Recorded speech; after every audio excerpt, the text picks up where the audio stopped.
Well, welcome. Good morning, everyone, or I hope that's right, depending on what time zone you're joining from. I'm Grant Harris. I'm the Assistant Secretary for Industry and Analysis here at the Department of Commerce. Work very closely with Rich, Eugene, Heather, and the entire team that you've gotten to know and love throughout the course of serving on this advisory committee. And I wanted to just spend a couple of minutes providing an overview and expressing my personal thanks as well before handing it over to Chairs Jeff and Ursula. But first, I wanted to start off with a massive word of thanks. We understand an incredible amount of work went into these recommendations. We understand that it's an incredible investment of time to serve on a committee like this. And this is a very important form of public service that we really appreciate. All of these recommendations that were produced have been reviewed very carefully and studied not only by Secretary Raimondo, but we've also shared them with the White House. We've talked about them with our interagency colleagues. We've met within the Department of Commerce to study them and think about how we can incorporate them into our work. We've put a lot of thought into today's agenda, working with Jeff and Ursula and wanting to be responsive to these recommendations and talk about some of the work that's already being done to try to incorporate them, particularly on those ones where we're able to move faster. Some of them, the recommendations lend themselves to quicker progress. Others of them require more coordination across our government and more thought, but we really wanted to pull forward some in the remarks that you'll hear in the conversation that you'll have with Secretary Raimondo, with Director Deese, with General Lyons as well. And then Assistant Secretary Venkatraman and myself will be talking a bit more about some export issues. So I don't want to belabor it off the top. I just want to let you know this topic continues to be the top priority for us. We're very focused on these issues. We've got multiple examples of how your work and discussions have already been impacting the conversation, including, as General Lyons will talk about, and his predecessor, John Porcari, in working with stakeholders and thinking about how to move the entire supply chain for 24/7, 7-day port terminal operations, how we've incorporated some of this work into the Supply Chain Disruptions Task Force that Secretary Raimondo chairs, how we've been thinking about as well with IPEF, the Indo-Pacific Economic Framework, and prioritizing markets and thinking about manufacturing. Much more to come on all of this. Just again, opening with a strong thank you for the commitment. We know that service here trades off against other work and personal priorities, and it's meaningful and impactful and appreciated. So you'll hear more from me and others throughout the course of the day, but I think that's enough for now. I want to hand it over to Jeff and Ursula, and thank you both also for serving in this role in particular and leading this group and putting in the time that takes. Well, thanks, Grant. I'd like to welcome everyone. If you're not on the committee or a speaker, please mute your microphone so we can save some bandwidth. Our committee's objective remains to gather experts from business, labor, academia, and government to examine deeply the complicated system that moves physical goods from manufacturing locations around the world, including increasingly here in the US, to homes, businesses, governments, and nonprofits across our nation. We're working to characterize the system, to reduce variability, to decide where we want the bottlenecks to be in the system, and to propose changes for government and industry that will allow us to increase supply chain performance and resilience. In our last meeting on June 29th, our subcommittees proposed a number of recommendations for consideration by the Department of Commerce. The included recommendations on improving the availability, development, and resiliency of workers, recommendations for the 3 critical industries identified in the President's original 100-day report, stimulating US resiliency of critical industries, targeted federal investments to support efficient systems for key regions and economic sectors, and to increase American exports to drive economic growth and job creation. We look forward to an update from the government on its view of our recommendations and areas to prioritize. As always, I'd like to thank the subcommittee leaders and members of our committee and our government partners for their diligent work. I want to turn it over to Ursula briefly, and then we'll give it back to Grant. Right, I will not take up a lot more time because I am excited to hear some of the discussions that we'll have from the commerce reps and the government reps. I want to add my thank you to the 3 subcommittees, particularly to the 3 subcommittee chairs. And Assistant Secretary Harris, you've been, and the entire staff at Commerce, has been a good ally, a good set of allies here. So thank you for working as closely as you have with us. We do understand how things work a little bit in government, and I think that you guys have shown that we can move a little bit faster than normal if we all work together. So I'm pleased about the progress that we've made from the last meeting in June, and look forward to hearing today and then progressing. We still have a lot of work to do and going forward on that basis. So thank you very much. Thank you all for joining the call, and thank you for everybody who's serving on the subcommittees. Grant, we're going to hand it back to you. Thank you. That's fantastic. This committee is so efficient that it runs early and the secretary hasn't joined yet. It's really a high-class problem, though, to have. Is there anything administratively more that we need to cover from the Commerce team? Otherwise, we can stand by for a second and I'll check at the same time on her dialing in. We're a bit ahead of schedule.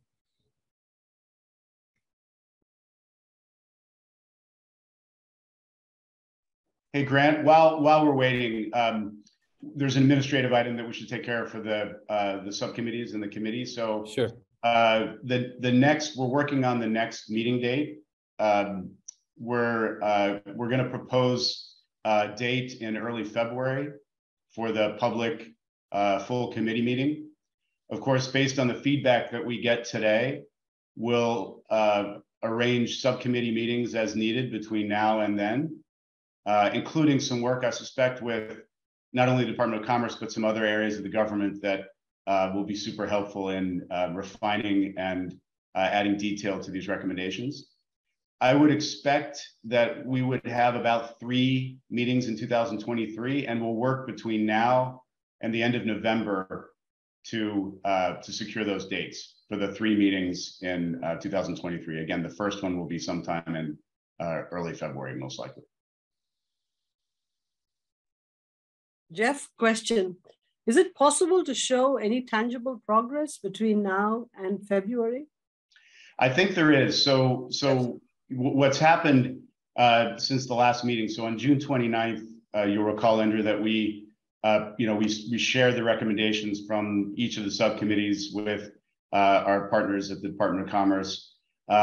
They have spent, as Grant highlighted, much of the last ensuing 3 months reviewing those, understanding other parts of the government that might be needed to be included in order to bring them to fruition.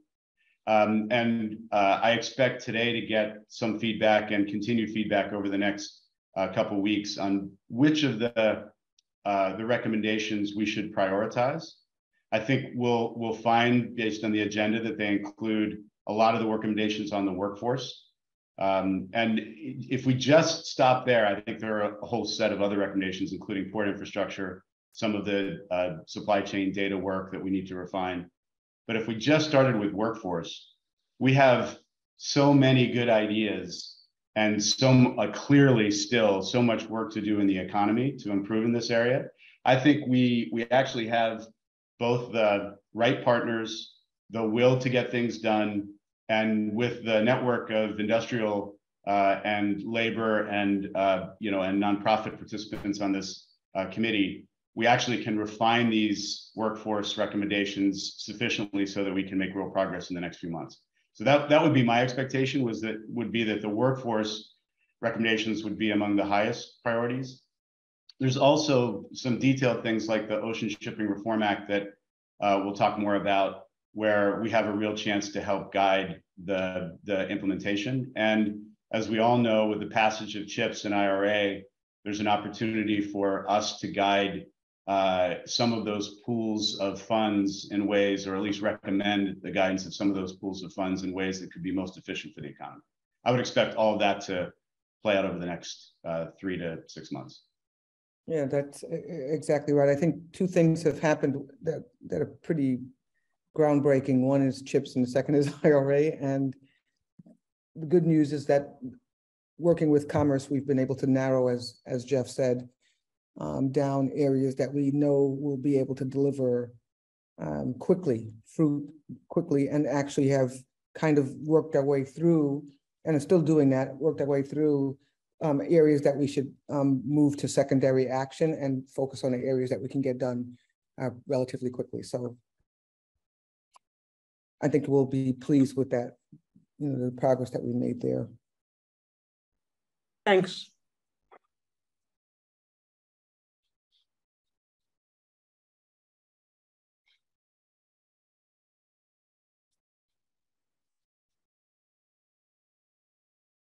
Hello, everyone. I just got a note into to the secretary scheduler, so we'll see if she's on time and stuff like that. We'll see if I get anything back from her. I love the secretary scheduler. Pretty cool. Eugene? Yes, sir. One other administrative item. We talked yesterday about the recommendation that the subcommittee made regarding the freight subcommittee regarding OSRA. And would you please make a connection between the FMC and Gene's subcommittee on that so that we can work offline to refine the recommendation? We absolutely will do that. Thank you.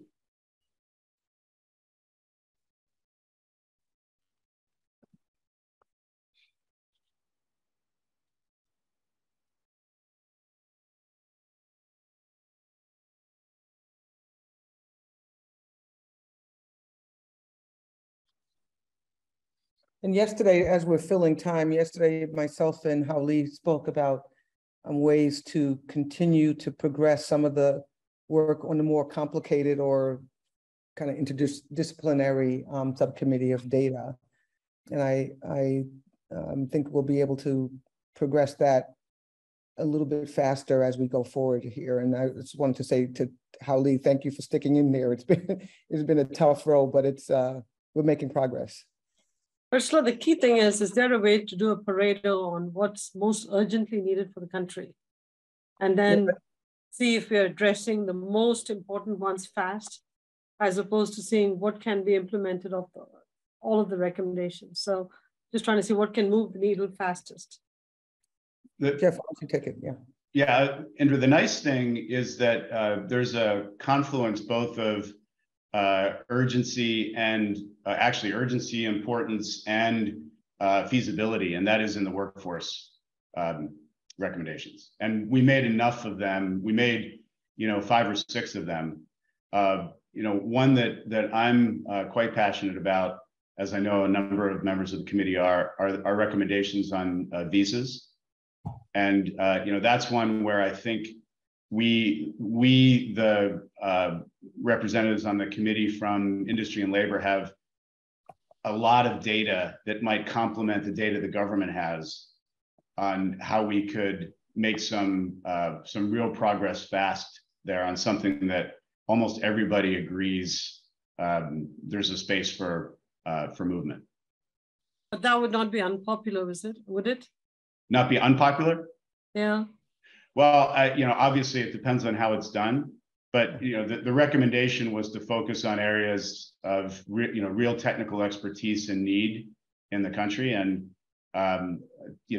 again, that's an area where I think we can help put a story together that will complement what the government already has.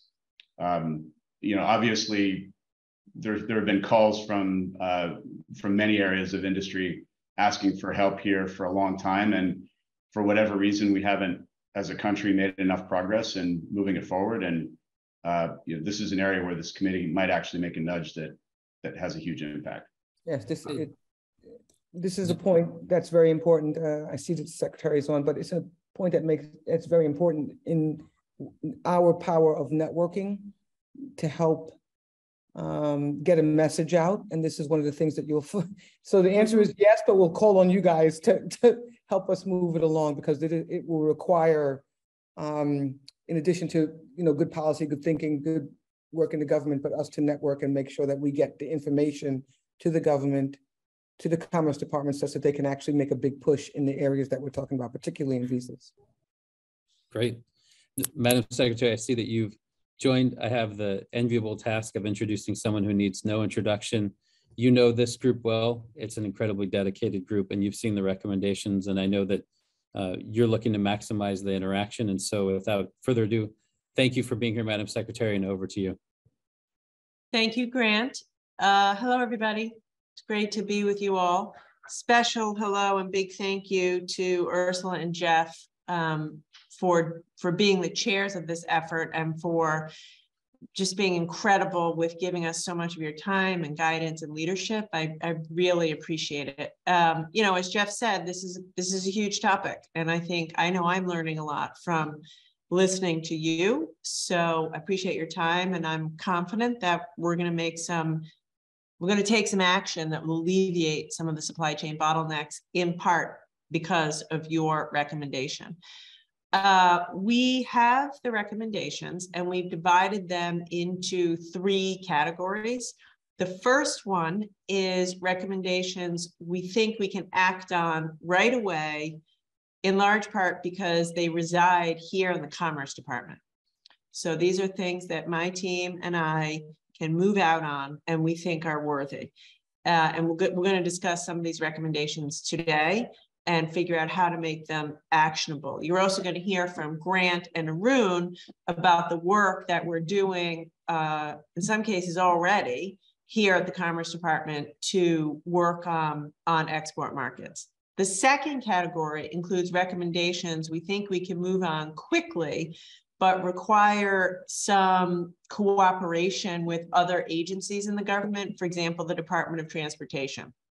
And so we've already started to reach out to the leadership of other agencies, and we're going to make sure that the appropriate leadership engages with you all on the committee, and staff level experts from those agencies engage with the subcommittees.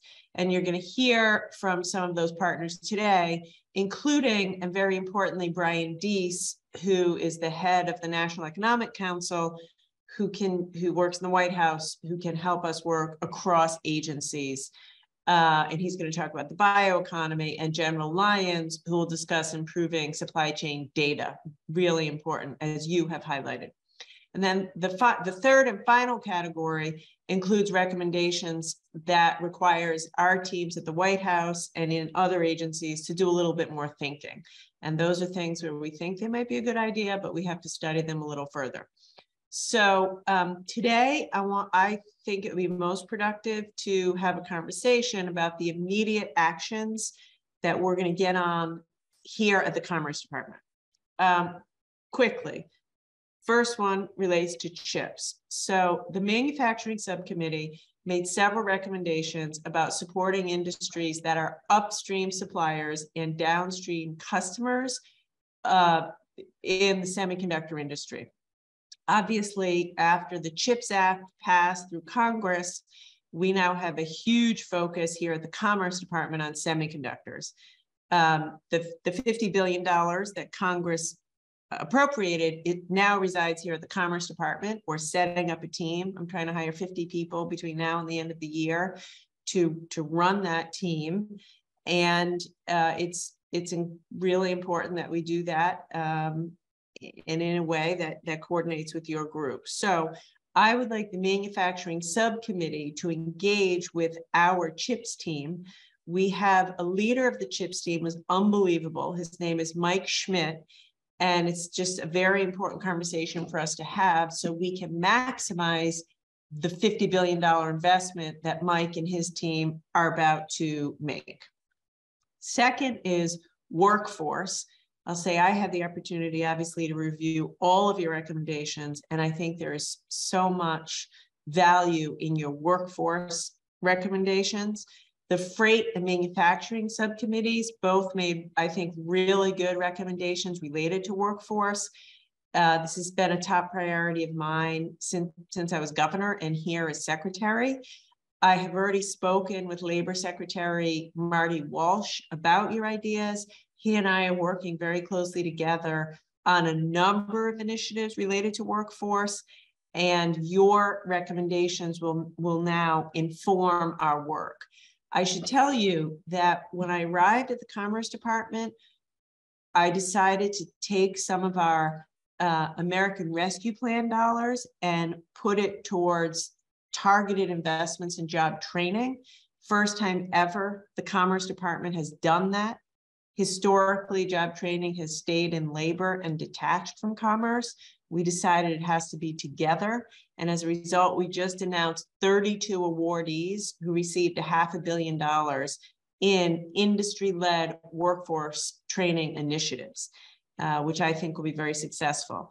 The awardees come from 31 states plus Puerto Rico, and they're going to create talent pipelines for 15 industries, including some of the industries that you mentioned: agriculture, food, healthcare, manufacturing, and IT.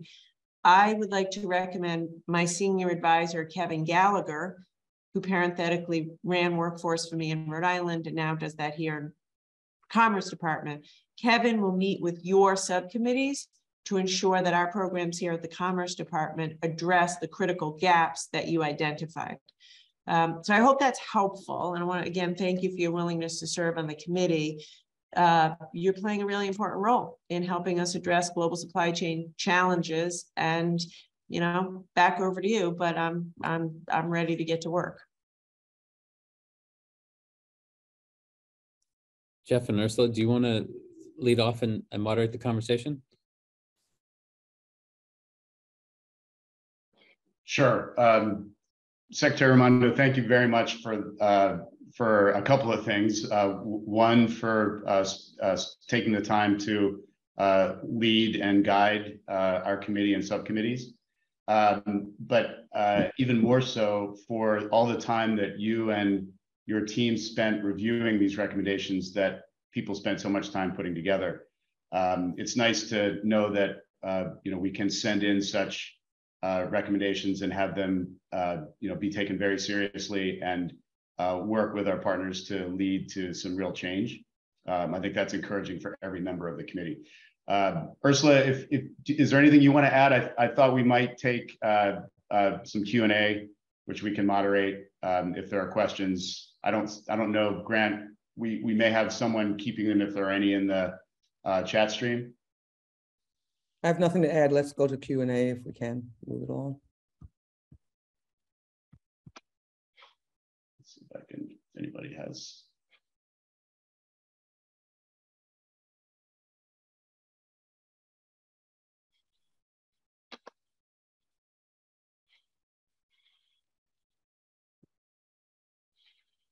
I'll kick us off if nobody else has a question. Secretary Raimondo, thanks for joining us. If this is more highlighting a potential opportunity, you mentioned the need to go across different agencies for some of this work, and we're really looking forward to the opening of the U.S. Freight Office in the U.S. DOT next year, and I think that this committee specifically will have a very close tie. So that's something that I encourage you to continue to talk to General Lyons about, and Secretary Buttigieg, the interaction between the U.S. Freight Office and this committee. Yeah, it's a really good point. And of course, the general is going to be on in a few minutes here, but I will do that. I will definitely do that. And I can tell you from talking to Secretary Buttigieg, they're very committed to it.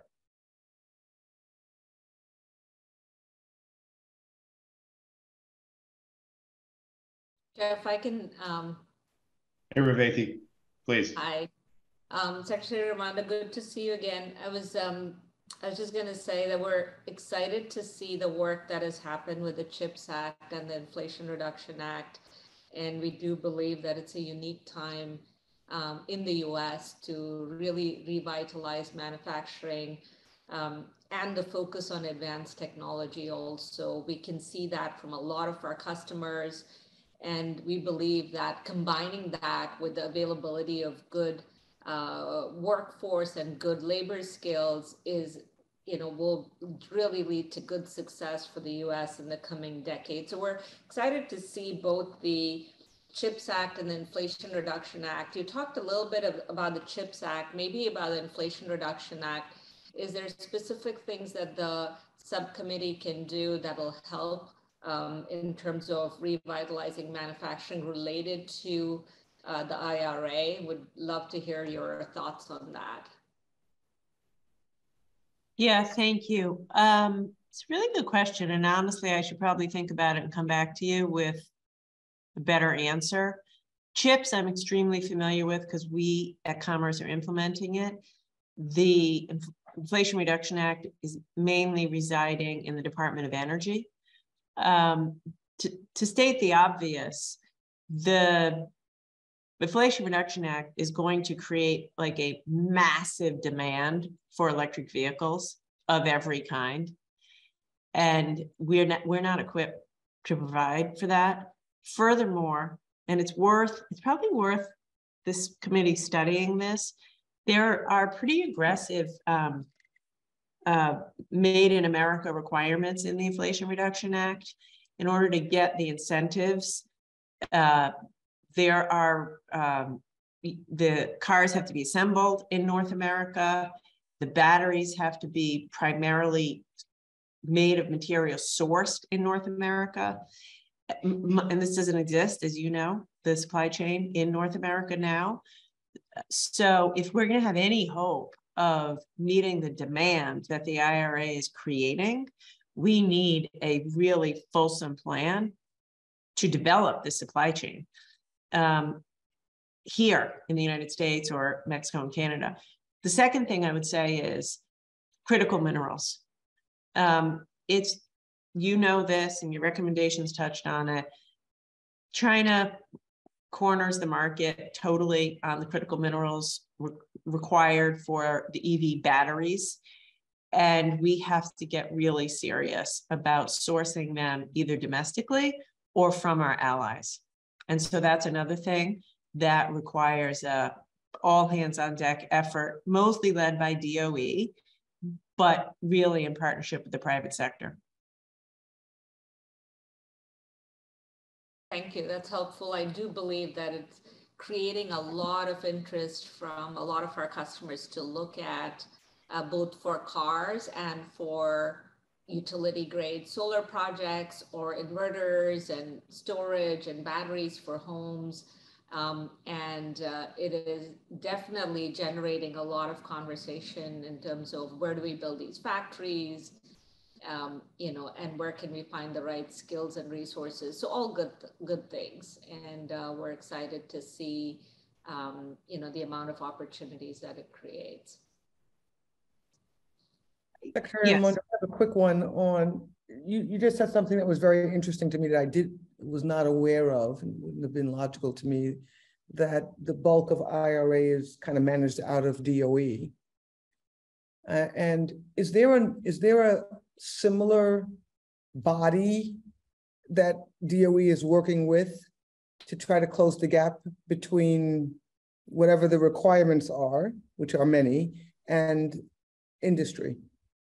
Yeah, I don't know. It's funny, Ursula, I'm smiling because I just jotted that down to find out the answer to that question myself. So I will get back to you and Jeff. If there's not, it should be you guys. Yeah. And then hopefully in a way there isn't, because then it'd be more coordinated here. And then maybe we have a separate work stream just on that. Because like I said, we are absolutely not prepared. The demand that's going to be created and the requirement that it be primarily made, assembled, and sourced in North America, we have to get ready for this. So let me find out and I will get back to you. Thank you. Could I mention? Yeah, I would just say that would be great because our team gave very specific recommendations for the IRA. Quite a few of them got implemented, so we're excited to see that. But it was, we just directly sent it to Department of Energy and working with them directly. I don't think there was a subcommittee, at least not one that we were part of, but quite a few recommendations were discussed with DOE directly, which worked. Could I mention that DOE had a lithium bridge project? I was on that, which evaluated many of these questions. Going all the way to sourcing of primary materials, and it represented a very good cross section of both producers and consumers, the automakers, all the way to mining companies and so on. So it was a pretty comprehensive report, so it might be worth connecting to that. And it was called Lithium Bridge. We will do it. Grant and I'll reach out to the secretary. Grant will reach out to his counterpart and we'll make a plan, tell you what exists there and come back to you. That sounds good. I would add, there are various FACAs that the Department of Energy engages with. None of them are as illustrious or as cool as this group, of course. But, and we've passed on also the recommendations we've received so far from you to the Department of Energy. And as the secretary said, we'll reach out and come back with some more specific thoughts. It makes sense to me, though, that given the size of the IRA, how important it is to the country and how important it is to this administration, that we need to centralize all of this work. So that is the way I'm going to try to drive this. Other questions? Grant, people may be stunned by illustrious and cool is a great characterization. Illustrious is awesome, but cool is like, that's what we want, cool. Willie, you raised your hand? Yeah, so two more questions. First of all, you had mentioned proposals that require more thinking, okay? And some of those we recognize as subcommittee were fairly complex, okay? Especially having to do with things like, continuous flow processing in pharmaceuticals. But I think there's also real temporal advantage to moving quickly on those. So one question is like, how can we help you on that would be the other one. And then the other thing is on the Chips and Science Act. I know you recently appointed an industrial advisory board on that. So maybe some guidance on how you want us to work together or not would probably be helpful. Again, the idea is how can we help you the most? Yeah, so the Industrial Advisory Board they're mainly CTOs. That's more of a kind of a science board, which is to say, where is the technology going? I see as a little bit different than the work that you guys are doing here. I think the best thing is if I could get my team, Mike Schmidt and his team, connected with you, because they're running it, they're doing the operational work, we have a strategy around the supply chain and how we're going to work with our allies, and also what parts of the supply chain we need to focus on. So I can give some more thought to the IAC, but my initial reaction is that's more tech focused, and I think it'd be more productive for you guys to be connected with our team. On the first thing, I'd be interested in Grant's answer to your question. To be very honest with you, when I went through the recommendations and I went through every single one, I'm anxious to actually get some of these things done in my tenure as Commerce Secretary. And so we can't do them all. If we try to do them all, we won't be successful in getting anything done. And the ones that I deprioritized are ones that, in my judgment, would just take so long because they either require Congress or a lot of interagency complexity. And I think the answer to how you could help on the ones related to Congress is educating Congress about why this matters, right? So on Social Security, for example, some really good ideas. That is a political challenge and needs congressional action. So if this group feels that is a top priority, then educating members of Congress on a bipartisan basis why this is necessary is what you can do to make it happen, because you have to till the soil to get them to be ready for that. And it will take years.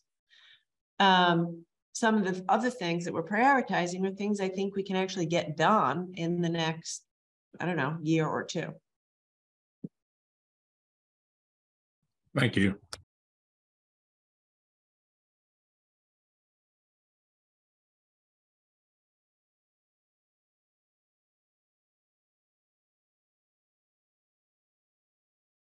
Donald?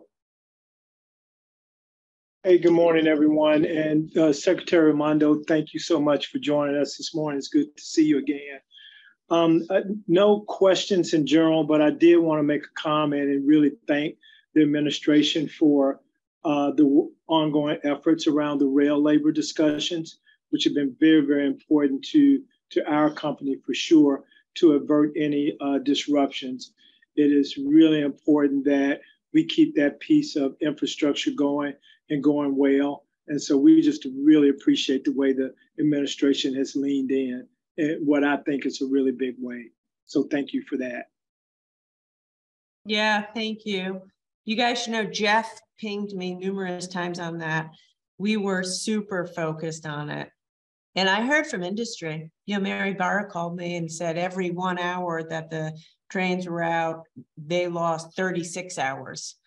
And just, so I had a lot of outreach with industry. Truthfully, the White House team, I mean, it was a total joint effort. This was an all hands on deck effort to get it done. And the president was insistent that we do everything we can to get it done. Like the last thing we need right now in this economy was that.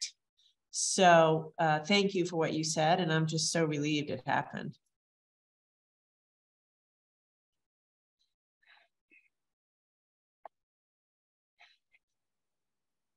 Are there other questions for Secretary Raimondo? Just a comment, Jeff. I'm just wondering if there can be better communication of all of the tremendous work that's being done by the administration. I think that perhaps we don't take as much credit as you should. Well, that's not the first, nice to see you, Indra. That is not the first time I've heard that. I think you're right. And it's just something that we have to continue to stay on top of. And it's harder than ever. There's a lot of forces that work to keep down the good news, but I think it's a point well taken that we have to do more. Secretary Raimondo knows how Jeff and I feel on that topic, which is exactly where you are, Indra. Yeah. We have to have some kind of a drumbeat that's not so political, but this is fact-based on how much accomplishment has happened so far and not kind of get ourselves too wrapped up, but it's hard to do. I'm speaking for Secretary, she knows it's even harder. Knows it better than I, it's hard to do. It's really important though. It is so important. I agree with you. If I can't see if there's more hands, so if there are, Jeff, just cut me off. But while I have you guys, I would be interested to hear from, I was going to ask you, Revathi, because where you sit, you see across the whole industry, but anybody, if you were to compare supply chain bottlenecks today versus, say, a year ago, how can you characterize for me the extent of the improvement and also where you're still seeing the biggest problems? Yes, I can definitely. I would say that I'm trying to think if there's a good way to quantify the extent of the improvement.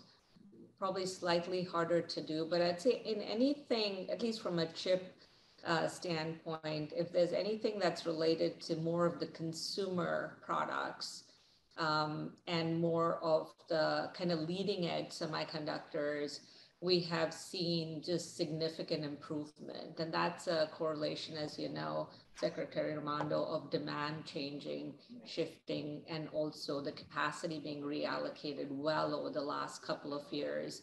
So we're seeing that availability improve very significantly over the last couple of months. And so that is going, I'd say, really well. And we expect that a significant portion of the backlog that was built up in the industry either is cleared or will definitely clear over the next kind of by the end of the year, by December.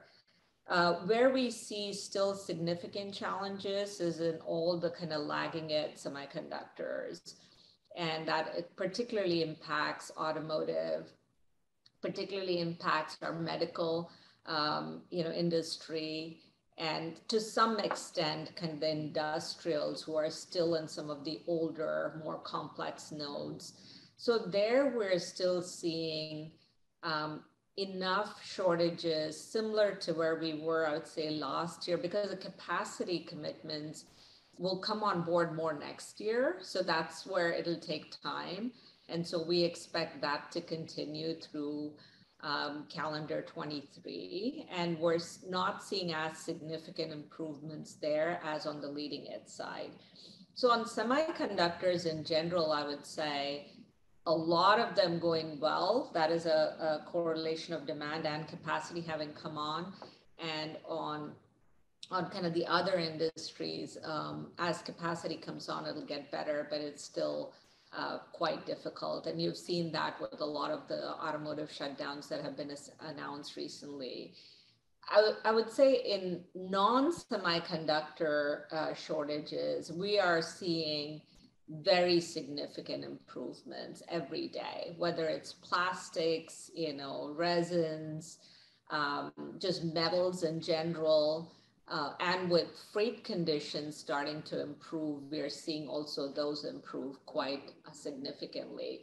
So I'd say if I had to characterize where our biggest bottlenecks are today, it's mainly in the lagging edge semiconductor side. Everything else, we're starting to see significant improvements, at least in all the industries we participate in, Secretary Raimondo. And our metrics of how we quantify it are very internal, so may not make a lot of sense externally, but we look at how much can we clear of the total backlog we have. And last year we were somewhere in the kind of 80% range, and now we're more in the 95% range. So that's a pretty significant improvement for us in terms of what is clearing with supply chain bottlenecks. So that's really good. This thing about legacy chips is, I'm not surprised to hear you say that. I'm a little bummed that you said it's about as bad as it was a year ago, but I'm not surprised. I've spent a lot of time, as has Grant, trying to help the medical device industry, because it's really acute. And these are life-saving devices that are not being made. The problem is that the medical device industry is a tiny piece of business for these chip companies. And they're the older legacy chips, which they make less money on and have less incentive to focus on. And so I would appreciate any guidance from any of you. And if you want, you can call me privately, not on this call. And I would love it if you did call me privately if you have ideas. But this is a huge problem, because you have companies, and I won't name names, but they're all the med device companies making pacemakers, every life-saving device you can think of. But as a percent, it's a small industry, and as a percent of the business of any, Texas Instruments or whoever, it's tiny. Yet it's like disproportionately strategic for the United States of America, because this is the stuff keeping people alive. And I have not found any way to be effective in clearing this backlog. Yeah, I appreciate that, Secretary Raimondo. I will definitely give you a call and take you up on it, because I think the automakers at least got the attention, because when you have shutdowns, there's a lot of people sitting idle. That doesn't apply to the medical industry as much. Correct. And since they're less than 1% of the chip industry volume, it's very difficult to get attention. So yeah, I'm making calls every day for medical devices that we manufacture, asking for favors, which is quite annoying sometimes, because it is life-saving devices, right? And it's like you would think like, oh my gosh, can you just make this happen? But it is that. I'll definitely call you on that. Thank you. Please, I would love that. Thank you. Secretary Raimondo, Don Friesen here. One of the things that I can speak to is just the overall freight flow versus a year ago to this year, and particularly as it relates to some import goods, so our ocean containers, which we know everyone was having issues with those, as well as what's happening in the domestic realm. We are actually seeing more capacity than we've seen over the past year. And what that means is more capacity equals lower rates for us. And so when you think about things at the ports like detention and demurrage, all of those factors that we measure are actually going down, if you will, and that's been advantageous to us.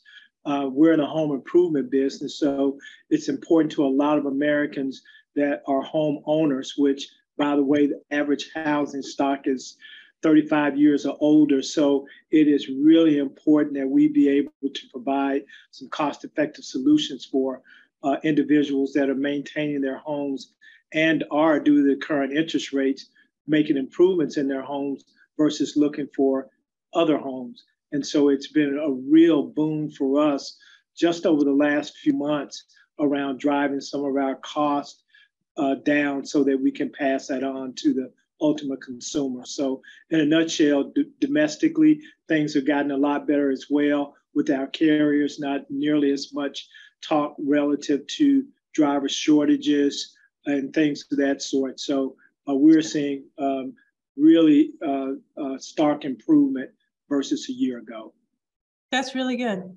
I appreciate you sharing that. Gary?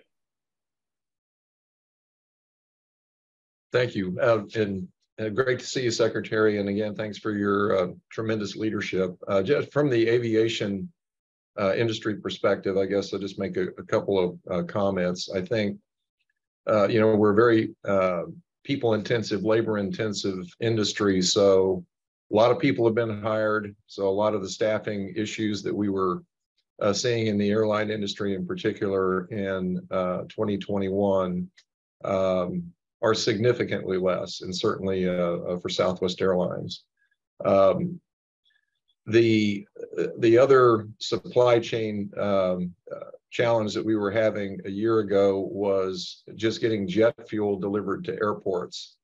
Airports have storage that is generally in no more than weeks worth of usage. So very dependent upon pipelines coming in to airports primarily, and then secondarily trucking. That problem is not solved, but it's certainly been less acute in 2022 than it was in 2021. We have less pipeline capacity going in today than we did pre-pandemic, so it's been supplemented by trucks. So the trucking squeeze is not worse, but we still have a long way to go, I think, as a nation to have adequate supply there. I think one thing that has materialized, unfortunately, this year, and these are, of course, big headline items, is airplane deliveries are now being significantly delayed. And then I think we can all imagine how complex that supply chain is from a manufacturing perspective. You kind of isolate it down to, well, what are the gating factors? It's engines. And then the engines are dependent upon fan blades. And there's not many fan blade manufacturers in the world, in specifically precision cast parts. So we're concerned about that. And we're also sensing that within the aviation sector, there's other supply chain concerns that are materializing in terms of, for example, avionics. Going back to the jet fuel and pipelines, I did want to again thank you for the IRA. There is excellent support in there for sustainable aviation fuels and biofuels in general. They have far less carbon intensity, so there's a great opportunity there over the next 5 to 10 years to supply more biofuel. Today it's negligible for aviation, but I think we have great opportunity. But again, the challenge will be getting from the source where these new products will be refined in the future. They're not where refineries are today. They'll be at different places. And somehow we have to get that liquid fuel to the airport and do it in a way, hopefully, that has a very small carbon footprint. So I noted your point about longer term issues, and I can't agree with you anymore about how you're prioritizing this.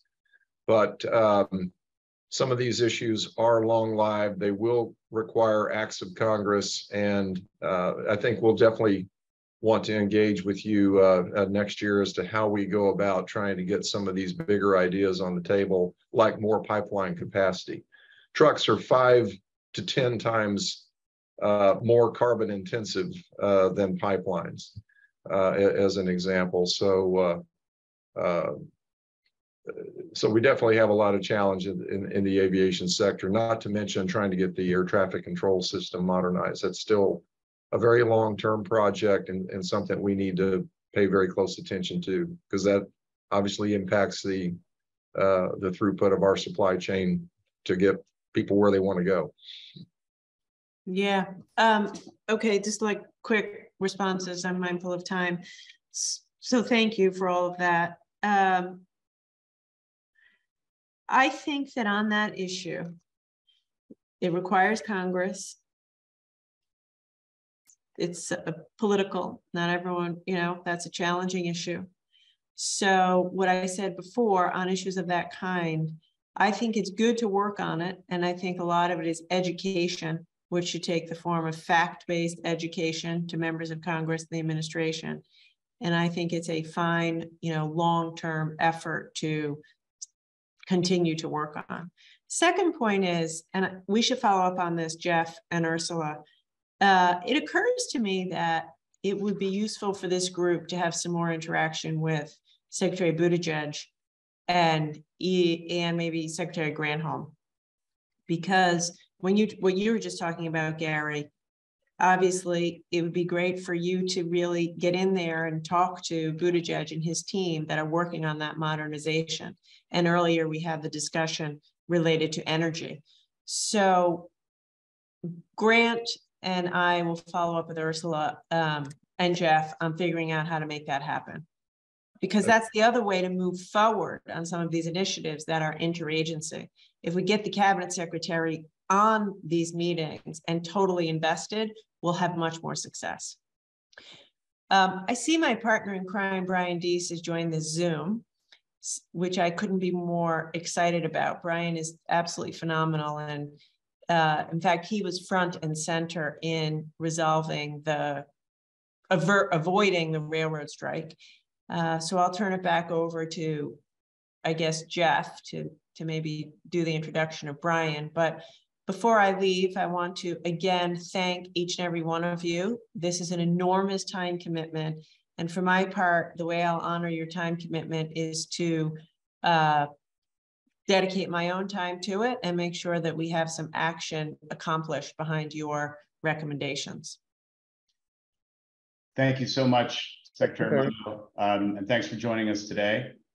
Brian Deese. So Brian, you've joined us before. Brian's the director of the National Economic Council.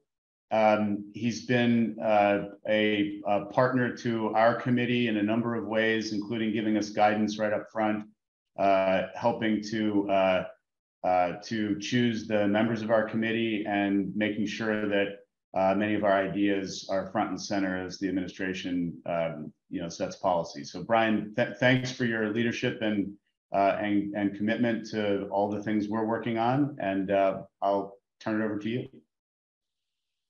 Great. Well, thank you. Thank you, Jeff. Thank you, Ursula, for your leadership here.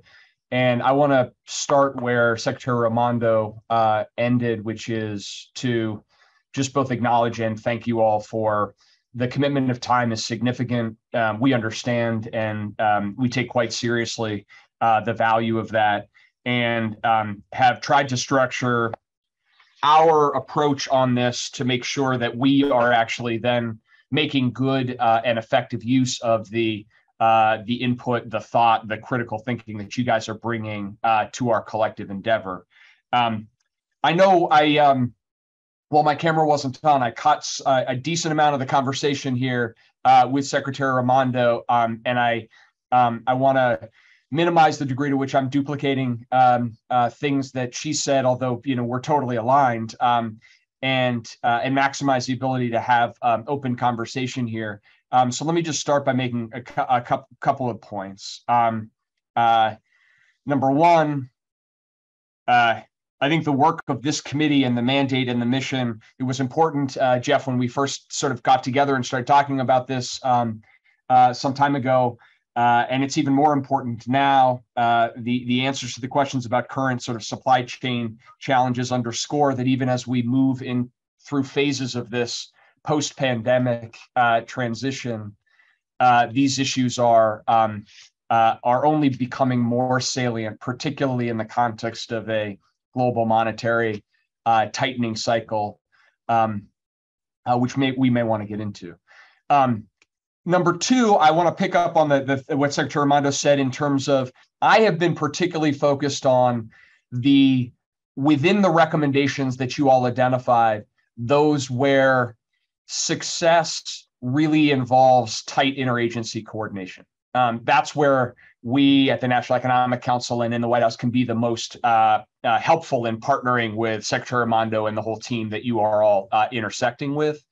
So, we are, for example, the recommendations around workforce and formerly incarcerated individuals is something that we think has great promise, but it's going to really require getting the right agency leadership coordinated and aligned, and including, I think, to Secretary Raimondo's point, getting some principal level engagement with you all as we go forward.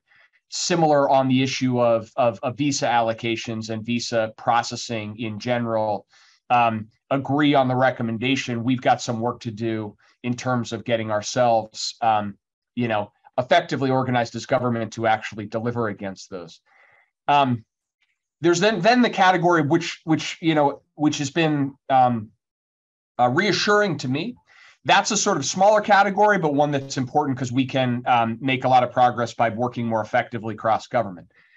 The largest category quantitatively, as I've now gone through your recommendations and we've done the assessment of them, is of your recommendations are those where we both have concurrence and we have the ability to move forward quite quickly. And where I think part of the work that I'm hoping that we can do and we can figure out how to do together is to keep you all fully up to speed on how we're trying to execute against those so that we can create this feedback loop going forward. So, a couple of things that are high on my mind and high on my list in that context. One is the, digital and data solutions in the freight context, where you guys have offered recommendations, and this has been something that I think animated a lot of the work that you've all done. We're trying to advance that through flow and to go from piloting a proof of concept to how we scale that. So there, I think we've got both alignment around policy and what our operating strategy is, and now we need to figure out how to make sure that we have a feedback loop on that. Another place where I'm incredibly excited about our opportunity is in the bioeconomy and something that you all raised in terms of promoting U.S. leadership in that space. And we launched, I guess, exactly a month ago, I think, this executive order to try to focus the federal government's efforts from research to deployment to standards, how to unlock the biotechnology and biomanufacturing opportunities. And I think that one thing that we could really benefit from your all insight going forward is how to particularly get the supply chain element, to capture the supply chain opportunities that will come out of that work. The third thing I would highlight that, again, is very high on my mind and our mind now is the specific recommendation you all flagged about critical materials and national defense stockpiles. And I think both concur, but actually would extend that out to say we need your all help on thinking about how we build, not only stockpile resilience, but execute effectively against a broader strategy for critical minerals and metals, supply chain resilience. And we now are in a both more urgent and better place than we have been in some significant period of time to get that right, because of the incentives that were in the that are in the Inflation Reduction Act, the alignment that we have with a number of ally and partner governments on this issue. And so we are, out of the White House, from an interagency coordination perspective, going to be spending a lot of time on this issue over the next 3 to 6 months as we go into the implementation phase. And so I would just highlight that to you all, and also reflect back that this is a place where we can, agreeing completely on the recommendation, now figure out how we can get the benefit of your thinking as we go into implementation and execution. So that's just a little bit of a disconnected reaction. I would say top line and bottom line, I want to thank you all for the care and the specificity of the recommendations.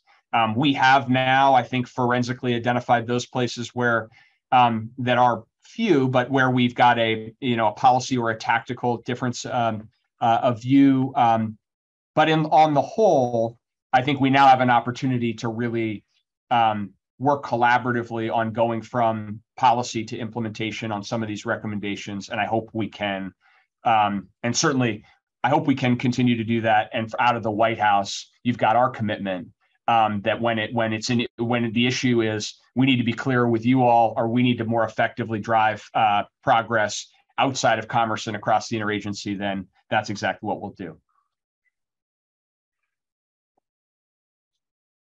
Brian, thank you for those remarks, and especially for your guidance and hard work on all these issues. You mentioned, you sort of put a pin in the global monetary cycle and the tightening that is seems to be underway. Could you elaborate? I suspect that quite a few of the folks on the call would be interested in what you're seeing. Sure. So, I mean, we obviously are in a transition in the context of an incredibly complicated global economic environment, right? I think that the global risks outside of the United States that have the effect, have the potential to sort of reverberate back to the United States, have escalated since the last time we got together as a group. And at the same time, I would say that the reality of the United States being in a stronger and better position, relatively speaking, to the rest of the world and global economies has been amplified in that period as well. So, that means that we're relatively better positioned to navigate through this period, but obviously it's complicated and in many ways unprecedented. So, we're looking closely at the macro data as it comes in. I think that the most striking feature across sectors of the economy today is resilience. Certainly that's true in the labor market. We are seeing cooling in important ways at the macro, and obviously very curious to understand your all view from the ground level and in the sectors you operate in. But you're seeing that at the macro level, that the pace of monthly job growth is coming down, but coming down in a way that is sustaining the resilience of the labor market. The vacancies and the vacancy rate is coming down as well, consistent with anecdotally what I've heard from a number of operating company businesses where they're recalibrating their hiring plans, but not necessarily shedding workers. And obviously the trajectory of price moderation across the economy is something that you all are, paying super close attention to. We're paying super close attention to as well. The thing that I would say in that context, Jeff, that I think it particularly bears on this work is we're highly focused on where are those areas where through smart fiscal policy or smart regulatory policy, we can actually help to break down supply bottlenecks or expand productive capacity on the supply side to help this transition proceed in a way where we don't have to give up all the economic gains that we have made to try to effectively operate through this transition. And so, you know, our basic policy approach on semiconductors is a good example on that front. You know, the build out of semiconductor capacity and capability and our collective efforts to reduce the supply challenges in that space fundamentally are about unlocking more opportunity on the supply side. You know, another area where you see that in clear relief right now is in housing. We have a very serious focus on doing what we can through regulatory and other measures to encourage building more supply of housing, particularly dense multifamily, and doing that in, you know, in regions of the country where there's high labor demand is a really important way of allowing the impact of monetary tightening to work through to housing prices without forcing even more tightening to happen, right? Because we have a persistent problem of insufficient supply of housing, and if we lose sight of that during a period of monetary tightening, we could actually make the problem, the challenge even worse.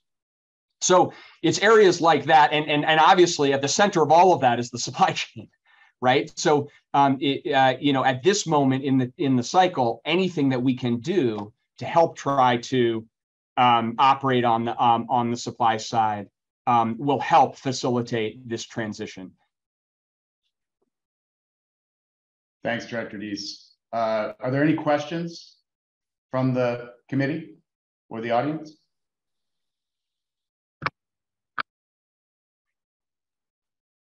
Willie? So thank you for joining us. Just before this call, I got off another call with a group of European CEOs and CTOs, and their number one question is, did I think the US was going to take advantage of our relatively low energy prices compared to Europe, of course, in gas and power overall, to recapture manufacturing? And they were very concerned about that. You see what's going on in Europe just in terms of primary chemicals, coming out of Germany, and you see it in aluminum, you see it in zinc, you see it in a number of other commodities, right? So I just wanted to flag that because there are other people who think we have an advantage that we should take advantage of.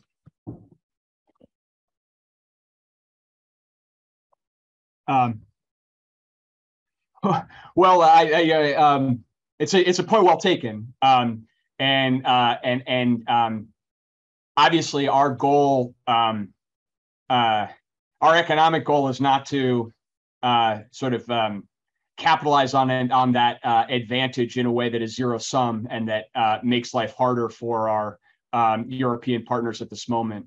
And at the same time, it is the policy objective of our government to build scale, capability, and resilience in the American manufacturing sector in a way that will be durable and that will operate through cycles. So, I think we're very heartened by the extraordinary rebound in American manufacturing and the degree of inbound investment appetite right now to invest in the United States.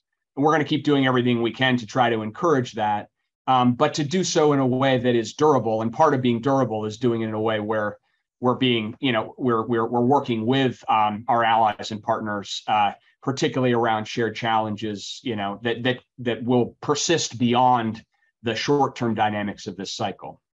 Yeah, no, I think that's very well stated. I think the other thing that I think is really an opportunity, especially with the Inflation Reduction Act, is to us to really think about the demand side. And I know you leading the team at the NEC has focused a lot on demand signals, right? But I think Inflation Reduction Act is a huge opportunity on the demand signaling, especially for a lot of things that, I think about Group 3-5 semiconductors, for example, this is one area where, we may not think about it that way, but it's going to drive huge demand there. And boy, we really ought to capture that there.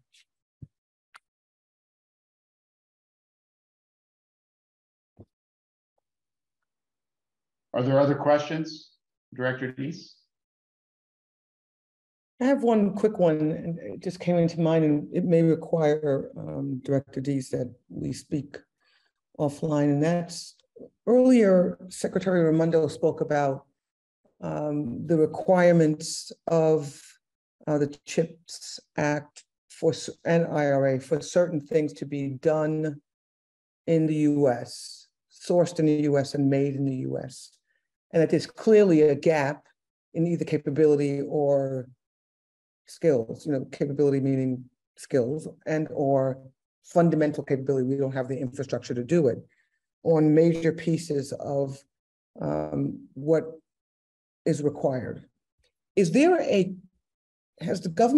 Commerce done a compendium of that says, we need, I'll use lithium, we need zinc, whatever the heck it is, we need all of this stuff, blades, and that we need that, and there is a gap. There's a gap here. Do you already know that, or is that something that has to be built? So I think the answer is we have visibility into it in areas where we have really already focused, but it's incomplete because what we have done is we've focused on areas of particular supply chain need and vulnerability. But now, with the passage of the CHIPS and Science Act and the Inflation Reduction Act, we have the high class challenge of having put long-term incentives at a broader scale. So so we have a good sense of that, for example, in the semiconductor supply chain because of all of the work that we have done on that front. We have reasonably good visibility into that in terms of the upstream supply necessary for large capacity batteries that get to a number of the critical materials and metals. And that we have done that work, and DoD has done that work in part to underwrite the Defense Production Act proclamations that the president has issued in some of those key areas. But there's a broader, and the blades point is a good one. The fans point that I think that Gary made is a good one of areas where we've got to then extend that work out more broadly, and also I think work in a more iterative way to recognize that where we do see those gaps, the traditional approach when we have identified those gaps has been for the U.S. government to just waive or disregard the requirements for U.S. sourcing for procurement. This president has been indefatigable to his cabinet and to his team from day one that's not an acceptable policy position for the U.S. government, and that if we do have to make any short-term modifications to address, as you say, some gaps that you just can't overcome, because of human capital or physics or otherwise, right? That we are taking an approach that we are using policy approaches that create incentives for that to happen for building that capacity as quickly as feasible so that we get to those goals, as opposed to send signals to the market that wherever there's a gap, they can, just rely on the fact that, they'll be able to continue to do business as usual. So we've got more work to do in terms of mapping it across sectors, but I think we have good models that we can apply and scale. I think that will be very important, and maybe an area as well that if we can get that understanding, it may be an area that we can help to inform how to fill the gaps. My concern, of course, is that we actually have enough money behind the effort, but we just don't have the capability because it's going to take 3 years to build a factory or 2 years to make an engineer or whatever the requirements are. If we don't have clarity on the gaps, it's going to be hard for us to try to attack them. That's it. Well, and Ursula, that also makes me think, and Grant, we should think about too, in the places where we really have done these diagnostics, we could also think about how you use you as a sounding board to give us feedback on the analysis itself, not just how to solve it, but whether we've got it right. That'd be great. I think that's another good use of this group's time. Yeah, and we might recommend where to go for the places where there are holes in the model data. Yep. Yep. Other questions? We have a couple more minutes on the agenda. Make sure I go page through here. Don't miss anybody. Okay. Well, Director Deese, thanks again for framing the issues, for working so hard to make improvement, and for supporting the work of our committee. Really look forward to some of the follow-up items that we talked about here, where it sounds like some deeper engagement between some members of the administration and certainly DOC and our subcommittees could be fruitful for our work and to support some of the policy initiatives that you have. So we're happy to engage after this call. Good. I look forward to that follow-up. And once again, thank you all for your time and commitment and what we can continue to get done together. Thanks, Director Deese.